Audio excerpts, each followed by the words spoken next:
یہ اشعار حضرت خالد بالطیب صاحب دام برکاتہم علیہ. ہم جس سے زندہ وہ ہوا ہے کہ نہیں ہے، ہم جس سے زندہ وہ ہوا ہے کہ نہیں ہے، پوشیدہ قدرت کی عطا ہے کہ نہیں ہے.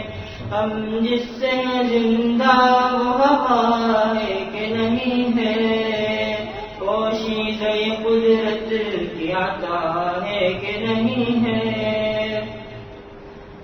خوشبوئیں اتر جاتی ہیں جس کی دل و جاں تک، خوشبوئیں اتر جاتی ہیں جس کی دل و جاں تک، وہ عطر بھی پھولوں میں بسا ہے کہ نہیں ہے، وہ عطر بھی پھولوں میں بسا ہے کہ نہیں ہے. خوشبوئیں اتر جاتی ہیں جس کی دل و جاں تک، وہ عطر بھی پھولوں میں بسا ہے کہ نہیں ہے، پوشیدہ قدرت کی عطا ہے کہ نہیں ہے. جو کھل کے برس جائے تو کہلاتی ہے بارش، جو کھل کے برس جائے تو کہلاتی ہے بارش، گر چھپ کے گزر جائے گھٹا ہے کہ نہیں ہے، گر چھپ کے گزر جائے گھٹا ہے کہ نہیں ہے. جو کھل کے برس جائے تو کہلاتی ہے بارش، گر چھپ کے گزر جائے گھٹا ہے کہ نہیں ہے. اکثر جو دعاؤں کو کیا کرتی ہے نادم، اکثر جو دعاؤں کو کیا کرتی ہے نادم، پنہا دل مجتر کی دعا ہے کہ نہیں ہے، پنہا دل مجتر کی دعا ہے کہ نہیں ہے. اکثر جو دعاؤں کو کیا کرتی ہے نادم، پنہا دل مجتر کی، اکثر جو دواؤں کو، اکثر جو دعاؤں کو کیا کرتی ہے نادم، پنہا دل مجتر کی دعا ہے کہ نہیں ہے. دواؤں سے فائدہ نہیں ہوتا. بظاہر آدمی بڑی مہنگی مہنگی دوائیاں کھاتا ہے اور دعا سے لیکن کام بن جاتا ہے. تو دواؤں میں ناکامی کے بعد دعا میں کامیابی، یہ ہے اصل چیز، کہ دوائیں کام نہیں آتی لیکن دعائیں کام آتی. ڈاکٹر بھی جب کسی مریض سے بالکل مایوس ہو جائے تو کہتا ہے اب دعاؤں کی ضرورت، حالانکہ ہم تو کہتے ہیں ہمیشہ دعاؤں کی ضرورت. دوا کا نمبر تو بعد میں. اپنے گھر سے ہم جب نکلتے ہیں تو ہمیں ہمارے بزرگوں نے بتایا کہ دعا کر کے نکلو، کہ جس ڈاکٹر کے پاس جا رہے ہو اللہ تعالیٰ سے دعا کرو کہ اللہ تعالیٰ اپنے فضل سے اس کے دل میں بات ڈال دے اور وہ صحیح معنی میں بیماری کی تشخیص کرے، پھر جو دوا تجویز کرے وہ دوا بھی فائدے پہنچائے. کیونکہ دوا جب انسان کے اندر جاتی ہے تو وہ اللہ سے پوچھتی ہے کہ یا اللہ اسے فائدہ پہنچاؤں کہ نہ پہنچاؤں. اگر اللہ کا حکم ہوتا ہے فائدہ پہنچانے کا تو وہ فائدہ پہنچاتی ہے، اور اگر حکم نہیں ہوتا تو چاہے وہ لاکھوں کی دوا ہو کوئی فائدہ نہیں دیتی. تو یہ ہے کہ اکثر جو دواؤں کو کیا کرتی ہے نادم، دوائیں نادم ہو جاتی ہیں کہ اتنی بڑی بڑی دوائیں کھائی اس سے شفا نہیں ہوئی، لیکن ایک اللہ والے کے ہاتھ اٹھے، دل مستر سے دعا نکلی اور اللہ نے قبول کر لی تو دوائیں شرمندہ ہو جاتی. پھر ڈاکٹر کہتے ہیں یہ شفا کیسے مل گئی، کیسے ہو گیا ایسا، یہ تو ممکن نہیں تھا. ایسا ہوتا ہے کہ نہیں؟ تو اسی کو طائب صاحب نے جو ہے وہ شعر میں کہہ کر کہنے کی کوشش کی ہے، اور بہت کامیاب کوشش ہے ماشاءاللہ.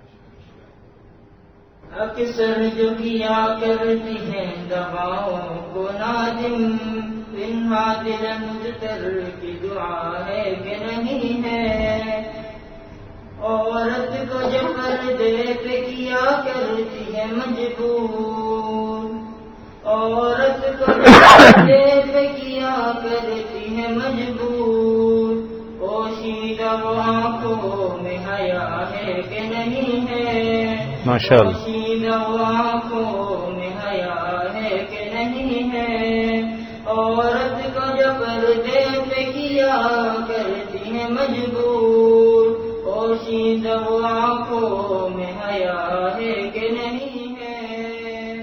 اللہ تعالیٰ نے عورت کی فطرت میں حیا کا مادہ رکھا ہے، الا یہ کہ اس کی فطرت ہی مسخ ہو جائے تو وہ ایک الگ بات ہے، ورنہ عورت کے اندر حیا کا مادہ اللہ نے رکھا ہے.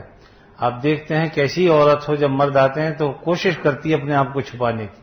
یہ اصل میں وہ فطرت ہے جو اللہ نے اس کے اندر رکھی، اور اس کی وجہ سے وہ اپنے چہرے پر پردہ بھی کر لیتی ہے، چھپا بھی لیتی ہے اپنے آپ کو، ہر ایک کے سامنے آنے کی کوشش نہیں کرتی. اور جب حیا انسان کی اڑ جائے تو حضور اقدس صلی اللہ علیہ وسلم کا یہ ارشاد ہے، اذا فاتک الحیا فافعل ما شئت، جب تیری حیا فوت ہو جائے تو تیرا جو جی چاہے کر. اب جو خواتین مردوں کے ساتھ کام کرتی ہیں تو ان کی فطرت مسخ ہو جاتی ہے، اس کے نتیجے میں ان کو مردوں کے ساتھ گپ شپ کرنا، بے محابہ، بے جو ہے وہ اختلاط ان سے کرنا، ان کے ساتھ مذاق کرنا، تو ہاتھ پہ ہاتھ مارنا، یہ سب ان کے لیے آسان ہو جاتا ہے. ڈاکٹروں کے ساتھ رہ کر وہ اسی طریقے سے ان کی حیا کا مادہ آہستہ آہستہ ختم ہو جاتا ہے. پھر مردوں کے ساتھ وہ آنکھ ملا کے باتیں کرتی ہیں. لیکن جن لوگوں کی آنکھوں میں اللہ نے حیا رکھی ہے تو اسی کو کہتے ہیں کہ یہ جو عورت کی آنکھوں میں حیا ہے، اصل میں اللہ تعالیٰ نے ان کی فطرت میں یہ حیا کا مادہ رکھا ہے. اور یہی وجہ ہے کہ جب تک انسان میں حیا کا مادہ ہوتا ہے وہ دوسروں سے شرماتا ہے، لیکن جب انسان کی حیا گم ہو جائے تو پھر اس کا جو جی چاہے کرے. پھر نہ وہ باپ کی سنتا، نہ ماں کی سنتا، نہ اللہ کی سنتا، نہ اس کے رسول کی سنتا، کسی کی نہیں سنتا. کائنات کے اندر جو آپ نافرمانی دیکھتے ہیں وہ حیا کے فوت ہو جانے کی وجہ سے ہے. اگر انسان کے اندر حیا ہو تو کبھی وہ ایسا کام نہ کرے، لیکن حیا جب فوت ہو جاتی ہے تو پھر جس کا جو جی چاہے وہ کرے. اسی کو اس میں یہاں پر ذکر کیا. دوبارہ پڑھو.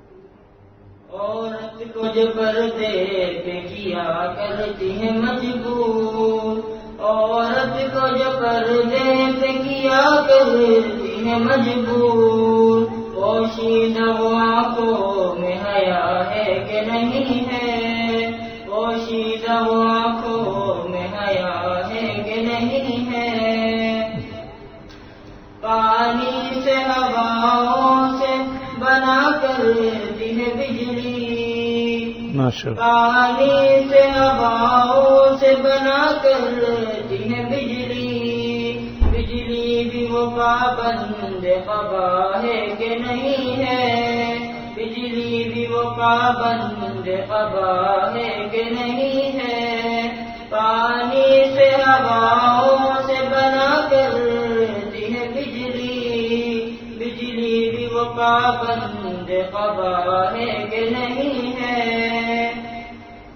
جو سیپ میں گر جائے تو بن جاتا ہے گوہر، جو سیپ میں گر جائے تو بن جاتا ہے گوہر، گوہر بھی وہ بادل میں چھپا ہے کہ نہیں ہے، گوہر بھی وہ بادل میں چھپا ہے کہ نہیں ہے. جو سیپ میں گر جائے تو بن جاتا ہے گوہر، گوہر بھی وہ بادل میں چھپا ہے کہ نہیں ہے. ماشاءاللہ. دیکھیے بادل کے اندر اللہ تعالیٰ نے صلاحیت رکھی ہے کہ اللہ کا جب حکم ہوتا ہے اس سے پانی برستا ہے. تو بادل گویا کہ نچوڑ دیتے ہیں اللہ تعالیٰ، جب نچڑتا ہے تو بارش ہوتی ہے. اب ویسے تو سارے پانی کے قطرات ہیں، لیکن انہی قطروں کے اندر کوئی گوہر بھی ہوتا ہے، اور جب وہ قطرہ سیپ کے اندر چلا جاتا ہے تو وہی موتی بن جاتا ہے. اسی طریقے سے اللہ تعالیٰ نے انسانوں کے اندر بھی یہ چیز رکھی ہے. انسان تو سارے ایک جیسے ہیں، لیکن جو کسی اللہ والے کے پاس چلا گیا تو اس سے انسان کی بات ہی کچھ اور، وہ کچھ کا کچھ بن جاتا ہے. پھر وہ سیپ گویا کہ وہ سیپ میں چلا گیا، موتی بن گیا. تو بات یہی ہے کہ قطرہ تو سارے قطرے گرتے ہیں پانی کے، سمندر میں گرتے ہیں، لیکن کوئی قطرہ ہے جو سیپ میں جاتا ہے، اور جب سیپ میں چلا گیا اللہ تعالیٰ اسے موتی بنا دیتے ہیں. پھر اس کی قیمت عام جو ہے وہ قطروں کے مقابلے میں بہت بڑھ جاتی ہے، لاکھوں کروڑوں کا جا کے بکتا ہے. اسی طریقے سے جو لوگ اللہ والوں کی صحبت اختیار کرتے ہیں اور وہ واقعتاً اپنا دل بناتے ہیں، اللہ کی نظر میں وہ قابل قدر ہو جاتے ہیں. اللہ تعالیٰ ہمیں ان میں شامل فرمائے. جو سیپ میں گر جائے تو بن جاتا ہے گوہر، گوہر بھی وہ بادل میں چھپا ہے کہ نہیں ہے، مخلوق میں جب اتنی لطافت ہے تو تائب، ماشاءاللہ، مخلوق میں جب اتنی لطافت ہے تو تائب، اب مجھ کو یہ بتلاؤ خدا ہے کہ نہیں ہے، سبحان اللہ، اب مجھ کو یہ بتلاؤ خدا ہے کہ نہیں ہے، مخلوق میں جب اتنی لطافت ہے تو تائب، اب مجھ کو یہ بتلاؤ خدا ہے کہ نہیں ہے، ہم جس سے زندہ وہ ہوا ہے کہ نہیں ہے، پوشیدہ قدرت کی عطا ہے کہ نہیں ہے۔ ماشاءاللہ، یہ اللہ تعالیٰ کے حمد پر مشتمل اشعار تھے، اور یقیناً اس میں مختلف طریقوں سے یہ بات سمجھانے کی کوشش کی گئی ہے، اور آخری شعر تو پورا خلاصہ ہے اس کا کہ جب مخلوق میں اللہ تعالیٰ نے یہ چیزیں رکھی ہیں، اس قدر لطافت ہے، پانی الگ ہو جائے، پانی الگ ہو اور ہوا الگ ہو جائے تو بجلی نہیں ہوتی، لیکن دونوں مل جاتی ہیں تو بجلی پیدا ہو جاتی ہے۔ یہ بجلی کون پیدا کر رہا ہے؟ اللہ تعالیٰ پیدا کرتے ہیں۔ اسی طریقے سے باقی جو مخلوقات ہیں اس کے اندر بھی آپ دیکھیں کہ اس قدر لطافتیں ہیں کہ بہت قطرے تو سارے ایک ہی جیسے ہیں، لیکن جو قطرہ سیپ میں چلا گیا، اب یہ سیپ میں کون قطرے کو ڈالتا ہے؟ اللہ تعالیٰ، تو کہاں سے کہاں پہنچ جاتا ہے۔ بہرحال اللہ تعالیٰ اپنے فضل و کرم سے ہمیں اپنی ذات کے ہونے اور اپنی ذات سے سارے کام ہونے کا یقین عطا فرمائے۔ تو یہاں آخر میں یہی بات بتائی گئی، اب مجھ کو بتاؤ کہ خدا ہے کہ نہیں، بتاؤ۔ سب چیزوں میں خدا پوشیدہ ہے، ہر چیز میں پوشیدہ ہے اللہ تعالیٰ، اور جتنی بھی کائنات میں حسن پھیلا ہوا ہے یہ اصل میں اللہ تعالیٰ ہی کا حسن ہے، اور اللہ تعالیٰ کی قدرتیں ہیں۔ انسان اس نگاہ سے دیکھے کہ جس نگاہ سے دیکھنے کا اسے حکم ہے، تو پھر اسے بوڑھے چہرے کی جھریوں میں بھی اللہ نظر آئے گا، اور چھوٹے بچے کے گالوں میں بھی اللہ نظر آئے گا۔ پھر اس کو صرف جو ہے وہ خوبصورت عورتوں میں جو ہے حسن نظر نہیں آتا، بلکہ وہ ہر چیز میں حسن دیکھ لیتا ہے۔ وہ درخت کے پتوں میں بھی دیکھے گا، وہ پانی کے قطروں میں بھی دیکھے گا، وہ حیا سے نیچے ہوئے چہرے میں بھی دیکھے گا، ہر چیز میں اس کو حیا نظر آئے گی۔ لیکن جب اس نگاہ سے وہ نہیں دیکھتا تو وہ نگاہ ہی جب اس نے خراب کر لی اپنی، جب نگاہ خراب ہوئی تو دل خراب ہو گیا۔ اسی لیے ہمارے حضرت فرماتے تھے کہ اپنی نگاہوں کی حفاظت، اللہ تعالیٰ نے یہی کہا نا، یغضوا من ابصارہم یغضضن من ابصارہم، یعنی عورتوں کو بھی کہا کہ وہ اپنی نظروں کی حفاظت کریں، مردوں کو بھی کہا کہ اپنی نظروں کی حفاظت کریں، اور دونوں کو حکم دیا بالکل انہی صیغوں کے ساتھ۔ جو عورت کے حسب حال تھا اس کو اس کے ذریعے سے حکم دیا، جو مرد کے حسب حال تھا تو اس سے ذکر کیا کہ یغضوا من ابصارہم ویحفظوا فروجہم، اپنی فرجوں کی بھی حفاظت کرو، شرمگاہوں کی حفاظت کرو۔ اس سے پتہ چلا کہ جو لوگ نظر کی حفاظت نہیں کرتے وہ اپنی شرمگاہوں کی بھی حفاظت نہیں کر سکتے، اس لیے کہ پہلی سیڑھی ہے، جب آپ نے قدم رکھ دیا کسی چیز میں تو آہستہ آہستہ اوپر چڑھتے چلے جائیں گے، لیکن اگر آپ نے پہلی سیڑھی پر قدم نہیں رکھا تو باقی سیڑھیوں سے بھی حفاظت ہو جائے گی۔ تو یہ بھی ایک اسٹیپ ہوتا ہے کہ آدمی پہلے سلام دعا کرتا ہے، پھر تھوڑی بات چیت شروع ہوتی ہے، پھر بے تکلفی ہوتی ہے، پھر تھوڑا اور اعتماد بڑھتا ہے تو تنہائی میں ملنا شروع ہوتا ہے، یہاں تک کہ شیطان جہاں اس کو پہنچانا چاہتا ہے وہ پہنچ جاتا ہے۔ لیکن اگر پہلی سیڑھی ہی سے ہم بچ جائیں، اپنی نگاہوں کی حفاظت کر لیں تو دل کی بھی حفاظت ہو جاتی ہے۔ اور بقول حضرت والا کے کہ دل جو ہے یہ کیپٹل ہے، پورے انسانی جسم کا دل کیپٹل ہے، دارالخلافہ ہے۔ اگر اور آنکھیں حفاظت یہ سرحد ہیں، اگر سرحد کی حفاظت ہوگی تو کیپٹل محفوظ ہوگا، لیکن اگر سرحد کی تم نے حفاظت نہیں کی تو کیپٹل کو بھی محفوظ نہیں کیا جا سکتا۔ اس لیے اپنے سرحدوں کو مضبوط کرو تاکہ یہاں سے دشمن اندر داخل نہ ہو۔ انشاءاللہ اگر ہم نے سرحدوں کی حفاظت کر لی تو اللہ نے چاہا تو ہمارا کیپٹل بھی محفوظ ہو جائے گا۔ اصل مقصد یہی ہے کہ نظروں کی حفاظت۔ قرآن مجید یہ نہیں کہتا کہ زنا مت کرو، بلکہ یہ کہتا ولا تقربوا الزنا، زنا کے قریب بھی مت جاؤ، یعنی وہ چیزیں جن سے اس گناہ میں پڑنے کا امکان بڑھ جاتا ہے اس کے قریب بھی مت جاؤ، جس کو کہتے ہیں دواعی زنا، یعنی وہ چیزیں جو زنا کا سبب بنتی ہیں۔ اب وہی چیزیں آنکھوں کا ملنا، اشاروں کا ہونا، تنہائی میں ملنا، بے تکلفی کا بڑھنا، جس کے نتیجے میں انسان کسی وقت بھی گناہ میں مبتلا ہو جاتا ہے۔ کسی شخص نے پوچھا کہ تنہائی میں مرد اور عورت کا ہونا کیسا ہے؟ کسی نے کہا کہ اگر تنہائی میں جو ہے موجود عورت رابعہ بصریہ ہو اور مردوں میں جنید بغدادی ہوں تو تیسرا ان کا شیطان ہوگا۔ مطلب اتنے بڑے بڑے بھی اگر تنہائی میں ملیں گے تو خالی نہیں رہے گا شیطان سے معاملہ، اس لیے ان چیزوں سے بچنا چاہیے۔ بہرحال اللہ تعالی ہماری حفاظت فرمائے۔ آپ جو پہلے سن رہے تھے حضرت حکیم اختر صاحب دامت رحمۃ اللہ علیہ کا بیان سن رہے تھے واعظ کی شکل میں، تو حضرت نے کبھی فرمایا تھا، تو اس میں اصل میں جو بات بیان کی گئی وہ یہ کہ بھئی انسان اپنے آپ کو بڑا نہ سمجھے، ہمیشہ چھوٹا سمجھے، اللہ تعالیٰ بڑا کر دیں گے انشاءاللہ۔ ایک زمانے میں دارالعلوم دیوبند میں جب کوئی صاحب آیا کرتے تھے تو پوچھتے تھے کہ بڑے مولوی صاحب کہاں ہیں؟ تو جس کے پاس جاتے تھے کہتے بڑے مولوی صاحب، بڑے مولوی صاحب، تو وہ بیٹھے ادھر چلے جاؤ۔ جب ان کے پاس جاتے تھے بڑے مولوی صاحب، کہتا ہے بڑے مولوی صاحب وہاں جاؤ بھائی، سامنے بیٹھے۔ ان کے پاس جاؤ تو پھر وہ وہیں بھیج دیتے تھے جہاں سے انہوں نے بھیجا۔ تو جو بڑے مولوی صاحب تھے وہ اپنے آپ کو کیسے کہیں کہ میں بڑا مولوی صاحب ہوں؟ اس لیے جب ان کے پاس آتے تھے تو وہ اپنے آپ کو نہیں کہتے تھے کہ ہمارے یہاں تو ہے نا آج کل ہاں ہاں بولیے بولیے میں ہی بڑا مولوی صاحب ہوں، لیکن وہ ایسا نہیں کرتے تھے۔ ان کے پاس جب آتے تھے تو وہ ہمیشہ یہ بتانے کے لیے کہ میں بڑا کہاں سے آیا، تو فرمایا کہ وہ ان کے پاس چلے جائے۔ تو یہ ان کا کمال درجے کا جو ہے وہ ان کی انکساری اور تواضع تھی، لیکن اس سے ہمارے بزرگوں نے فرمایا کہ اس کی وجہ سے سبھی بڑے تھے، سب بڑے تھے۔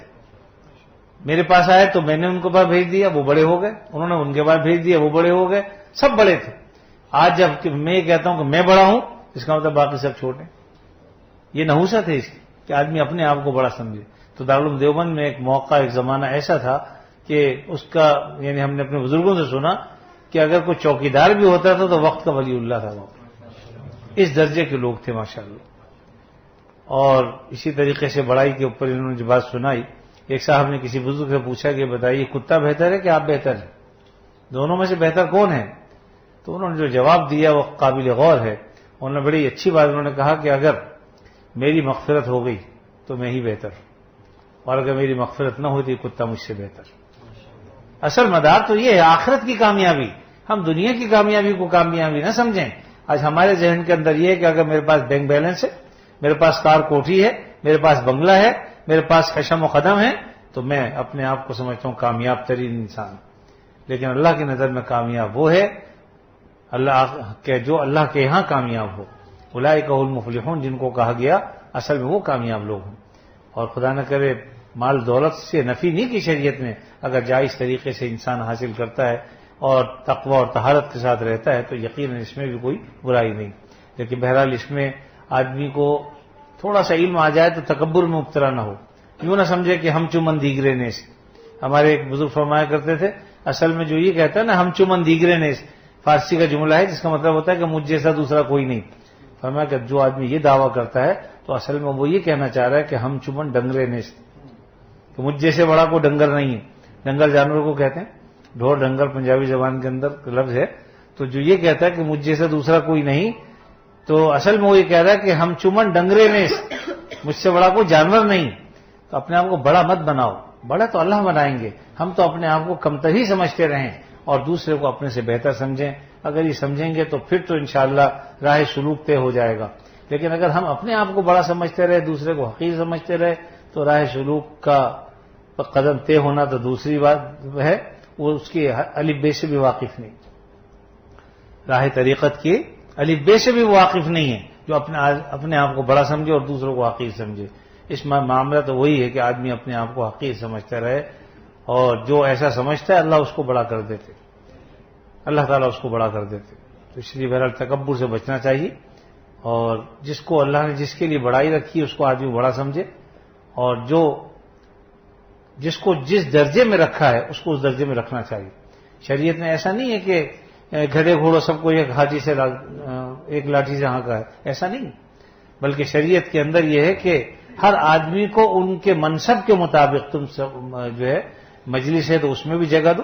اور ویسے بھی ہمارے ہاں جب مجالس ہوتی ہیں ہمارے جامعہ دارالعلوم کراچی میں یا کہیں اور بزرگوں میں، تو اس میں باقاعدہ اللہ تعالیٰ نے جس کو جو مقام دیا ہے ظاہری اعتبار سے، حقیقی مقام تو اللہ جانتے ہیں کہ اس کا کیا ہے، لیکن ظاہری اعتبار سے جو بڑے ہیں تو ان کو آگے بٹھایا جاتا ہے، بزرگوں کے قریب بٹھایا جاتا ہے، پھر اس کے بعد حسب مراتب بٹھایا جاتا ہے، اور یہ باقاعدہ بڑوں کا حکم ہوتا ہے کہ بھی مراتب کا خیال رکھے۔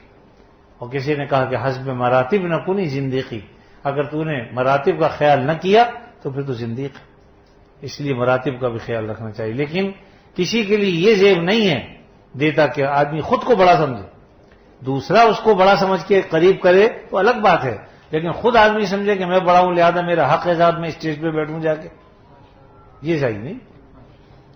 کوئی آدمی اگر خود سے چاہے کہ جب میں آؤں تو لوگ کھڑے ہو جائیں، یہ جائز نہیں، لیکن اگر کسی کے آنے پہ لوگ کھڑے ہو جاتے ہیں وہ نہیں چاہتا تو کوئی حرج نہیں۔ کتنا فرق ہے، ایک یہ کہ دل میں ہے کہ میں آؤں تو لوگ اٹھ جایا کریں، لوگ ہاتھوں کو چوما کریں، اگر وہ ایسا سمجھتا ہے تو سمجھ لیجئے کہ پھر وہ ٹھیک نہیں کرتا۔ نبی کریم صلی اللہ علیہ وسلم کبھی اپنے لیے اس بات کو پسند نہیں فرماتے تھے کہ جب میں آؤں تو لوگ کھڑے ہوں، اور آپ کی اس بات کا خیال رکھتے ہوئے صحابہ کرام آپ کے آنے پر کھڑے نہیں ہوتے تھے، بیٹھے رہتے تھے، حالانکہ صحابہ کا دل چاہتا تھا، لیکن اس کے باوجود چونکہ دین کا تقاضا یہی تھا اور آپ صلی اللہ علیہ وسلم کی خواہش یہ تھی کہ جب میں آؤں تو میں لوگ بیٹھے رہے، کھڑے نہ ہوں، اس لیے صحابہ کرام بیٹھے رہتے تھے۔ ہاں جب آپ صلی اللہ علیہ وسلم کی مجلس ختم ہوتی تھی تشریف لے جاتے تو چونکہ آپ بھی اٹھ کے کھڑے ہو گئے، اب ہر ایک نے اپنے اپنے جانا ہوتا، سب کھڑے ہو جاتے تھے۔ وہاں اصل میں وہ چیز نہیں ہے، آنے پر آدمی کھڑا ہوتا ہے تو اس میں کچھ دل میں پیدا ہو سکتی ہے بات، لیکن مجلس ختم ہونے کے بعد جب جا رہے ہیں کھڑے ہو گئے تو اس میں اگر سب کھڑے ہو جائے اس میں کوئی حرج کی بات نہیں، اس لیے کہ مجلس ختم ہو گئی، ہر آدمی نے اپنے اپنے گھر جانا۔ تو بہرحال ان چیزوں کا ذہن میں خیال رکھنا چاہیے، انشاءاللہ اگر ذہن میں خیال رکھیں گے تو خرابی پیدا نہیں ہوگی، ورنہ انسان اگر ان چیزوں کا چھوٹی چھوٹی باتوں کا خیال نہیں کرتا تو انہی باتوں سے انسان میں تکبر ہو جاتا ہے۔ نماز پڑھے لیکن یہ سمجھے کہ جیسی پڑھنی چاہیے تھی ویسے نہیں پڑھی، اور اسی چیز کے خاتمے کے لیے نبی کریم صلی اللہ علیہ وسلم کا معمول یہ تھا کہ جب آپ سلام پھیرتے تو سلام پھیرنے کے بعد فرماتے تھے استغفر اللہ استغفر اللہ استغفر، 3 دفعہ استغفر اللہ فرما۔ کیوں؟ حالانکہ مقام شکر ہے کہ اللہ نے نماز پڑھوا دی تو کیا کہنا چاہیے تھا؟ الحمدللہ ہونا تو ہی چاہیے، لیکن آپ پڑھ رہے استغفر اللہ، یہ بتانے کے لیے کہ جیسی پڑھنی چاہیے تھی نماز ویسی ادائیگی نہیں ہو سکی، اس پر استغفار کر رہا ہوں، یعنی اس کمی کوتاہی پر جو مجھ سے ہوئی۔ تو جب نبی کریم صلی اللہ علیہ وسلم کا یہ عمل تھا اصل تو ہمیں سکھانے کے لیے تھا کہ اپنی نماز پر آدمی جو ہے وہ غرور نہ کرے، روزہ رکھ کے غرور نہ کرے، ہاں مقام شکر ہے، اللہ تعالیٰ کی تعریف کرے کہ یہ اللہ کا فضل ہے کہ اس نے مجھ سے روزہ رکھوا دیا، یا اللہ کا فضل ہے کہ اس نے نماز پڑھوا دی، یا اللہ کا فضل ہے کہ دین پر مجھے چلا رہا ہے، تو اللہ کا فضل و کرم سمجھے، اپنی تعریف نہ سمجھے، فخر نہ کرے اس پر، بلکہ اللہ کا شکر کرے کہ الحمدللہ اس نے ہمیں توفیق دی اس بات کی کہ ہم نماز پڑھیں، قرآن پڑھیں اور اسی طرح دیگر عبادات انجام دیں۔ تو بہرحال مرد ہوں یا عورتیں اس بات کا خوب اہتمام کرنا چاہیے کہ اپنے آپ کو بڑا نہ بنائیں، اپنے آپ کو بڑا بنانے والی ذات اللہ کی ہے۔ ہاں اگر اللہ تعالیٰ بڑا کر دیں کسی کو، کہیں کہ بھئی یہ ہمارے بزرگ ہیں، یہ ہمارے بڑے ہیں، تو اندر ہی اندر آپ دل میں استغفار کرتے رہیے پھر بھی، لیکن اللہ نے بڑا کیا تو اس پہ الحمدللہ بھی کہی کہ یا اللہ تیرا شکر ہے، کیونکہ یقیناً اگر کوئی آدمی تعریف نہ کرے بلکہ کہے کہ یہ بڑے خبیث آدمی ہے تو بتائیے یہ بات آپ کے لیے اچھی ہوگی؟ تو یقین اس پر شکر کرنا چاہیے کہ اللہ نے اس کے دل میں محبت رکھی ہے میری، بغض اور عناد نہیں رکھا، اگر بغض و عناد ہوتا تو نہ جانے کیا کہتا ہی۔ اب جو اللہ کے فضل و کرم سے اللہ تعالیٰ اس کی زبان سے کلمات تحسین کہلوا رہے ہیں تو یہ بھی اللہ کا فضل و کرم ہے، اس پر بھی اللہ کا شکر کرے۔ انشاءاللہ اگر ہم ان باتوں کا خیال رکھیں گے تو اللہ تعالیٰ اپنے فضل و کرم سے ہمیں مزید آگے بڑھائے گا اور توفیق دے گا، دونوں جہاں کی عزتیں بھی اللہ عطا فرمائیں گے۔ وآخر دعوانا الحمدللہ رب العالمین۔ جی اچھا ماشاءاللہ انہوں نے بھی یاد دلا دی بات، چونکہ سنت طریقہ ہے، نبی کریم صلی اللہ علیہ وسلم جب رجب المرجب کا چاند دیکھتے تھے تو آپ ایک دعا پڑھا کرتے تھے، اچھی بات ہے اگر اب تک کسی نے نہیں پڑھی تو وہ پڑھ لے، اور نماز میں تو مجھے خیال آیا تھا پہلے کہ بھئی رجب کا پہلی ہوگی یقیناً، لیکن رجب چاند ہو گیا ہے اس لیے دعا پڑھ لیجئے۔ اللہم بارک لنا فی رجب وشعبان وبلغنا رمضان، اللہم بارک لنا فی رجب وشعبان وبلغنا رمضان اللهم بارك لنا في رجب وشعبان وبلغنا رمضان. اے اللہ ہمارے رجب میں اور شعبان میں برکت عطا فرما اور ہمیں رمضان المبارک تک پہنچا. گویا کہ نبی کریم صلی اللہ علیہ وسلم کو ماہ رجب کی ابتدا ہی سے رمضان تک پہنچنے کا اشتیاق ہوتا تھا. الحمدللہ اللہ جزائے خیر دے بھائی کامران کو کہ ذہن نشین کر دیا، یاد دلا دیا. تو الحمدللہ آپ سب نے پڑھ لیا. اللہ تعالیٰ اپنے فضل سے ہمیں رجب میں برکت بھی عطا فرمائے، ہمارے شعبان میں بھی، اور ہم سب کو اس سال کا رمضان المبارک بھی اللہ تعالیٰ اپنی فرما برداری کے ساتھ دیکھنا نصیب فرمائے. دعا فرما لیجیے. الحمدللہ رب العالمین والعاقبۃ للمتقین والصلاۃ والسلام علی رسولہ الکریم سیدنا مولانا محمد وعلی آلہ وصحبہ اجمعین. یا اللہ اپنے فضل خاص سے ہمارے گناہوں کو معاف فرما، ہمیں عافیت نصیب فرما، ہر شر سے فتنے سے اللہ ہماری حفاظت فرما، ہمارے بیماروں کو شفا عطا فرما. لك الحمد على ما قضيت ولك الشكر على ما أعطيت تبارك ربنا وتعاليت. نستغفرك اللهم من جميع الذنوب والخطايا ونتوب إليك. لا ملجأ ولا منجا ولا ملتجا منك إلا إليك. اللهم إنا نعوذ برضاك من سخطك وبمعافاتك من عقوبتك وبك منك لا نحصي ثناء عليك أنت كما أثنيت على نفسك. اللهم إنا نسألك تمام العافية ونسألك دوام العافية ونسألك الشكر على العافية. یا اللہ آپ کا فضل و کرم ہے، ہمیں آپ نے اتنی زندگی عطا فرمائی. اے اللہ آپ نے فرما برداری والی زندگی عطا فرمائی. ہم آپ کی حمد بیان کرتے ہیں، آپ کا شکر کرتے ہیں.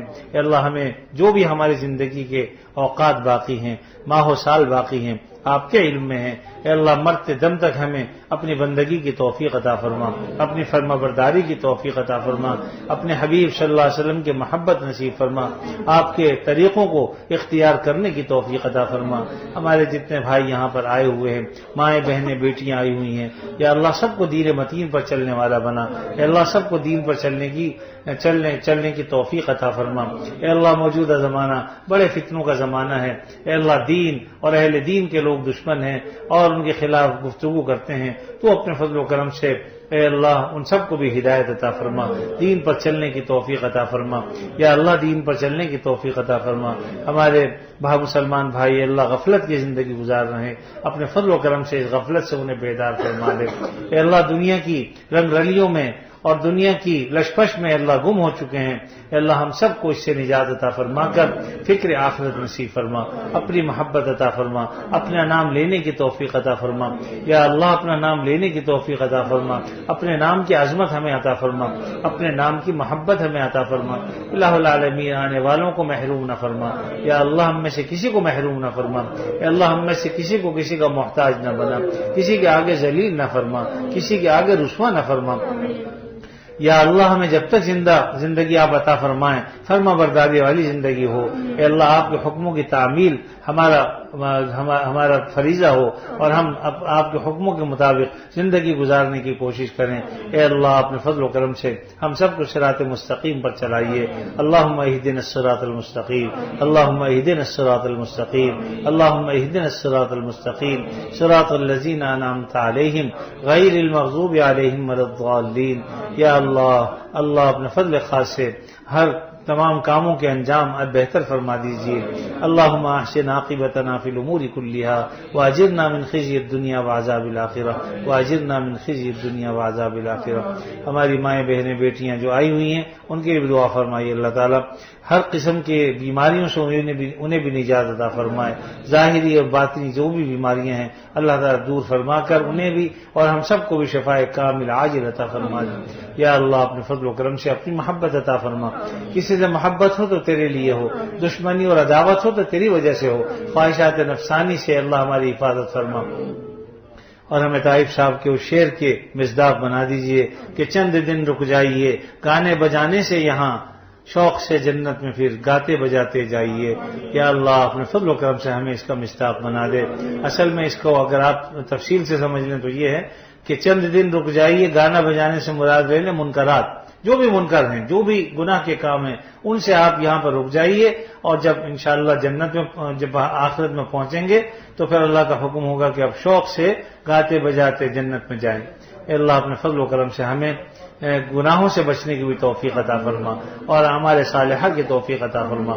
جب تک زندگی ہو آپ صلی اللہ علیہ وسلم کی تعلیمات کے مطابق زندگی گزارنے کی توفیق عطا فرما، اور ہم میں سے جس کسی کا جب کبھی وقت آخر آئے خاتمہ ایمان پر فرما۔ اے اللہ ہماری اولاد کو ہماری آنکھوں کی ٹھنڈک بنا۔ اے اللہ ہر قسم کے حادثات سے، ہر قسم کی پریشانیوں سے، ہر قسم کی مشاکل سے، ہر قسم کی مصیبتوں سے ہم سب کو محفوظ فرما، اور موجودہ زمانے کے اور آئندہ آنے والے زمانے کے فتنوں سے ہمیں، ہماری اولاد کو، متعلقین کو محفوظ فرما۔ اے اللہ اپنے فضل و کرم سے ہماری اولاد کو ہماری آنکھوں کی ٹھنڈک بنا دے۔ اے اللہ اپنے فضل و کرم سے ہمارے گھروں سے مصائب کا خاتمہ فرما دیجیے، مشکلات کو اے اللہ دور فرما دیجیے، اور ہم سب کو عافیت نصیب فرمائیے۔ وصلی اللہ تعالی علی خیر خلقہ محمد وعلی آلہ واصحابہ اجمعین، آمین برحمتک یا ارحم الراحمین۔